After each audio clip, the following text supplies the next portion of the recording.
అందరికీ నమస్కారం. Welcome to Sumathi vlogs. సర్వే జన సుఖినో భవంతు. నేను ఈరోజు ఎండిన బొమ్మిడీలు అంటారండి వీటిని. బొమ్మిడీల చేపలు ఎండిపోయినవి.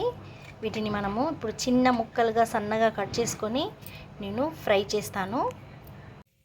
చూడండి, బొమ్మిడీలు సన్నగా చిన్నగా కట్ చేశాను. ఇలా కాస్త ఆయిల్ వేసి ఫ్రై చేస్తూ ఉండాలి. ఇప్పుడు కొంచెం దూరగా వేగినాయండి. వీటికి కాస్త ఉప్పు, కాస్త కారం, కొంచెం ధనియా పొడి వేసి కాసేపు ఫ్రై చేస్తే అయిపోయినట్టేనండి. ఇవి పప్పుచారుకి సైడ్ డిష్గా చాలా బాగుంటాయి. కాస్త చల్లారిన తర్వాత తినాలండి. ఇవి ఎంత ఫ్రై అయినా కూడా మెత్తగానే అనిపిస్తాయి. చల్లగైన తర్వాత తినాలి. తొందరగా రెడీ చేసుకోవచ్చు. మీరు కూడా ఒకసారి ట్రై చేయండి. సైడ్ డిష్కి చాలా బాగుంటాయి పప్పుచారులోకి. Thank you.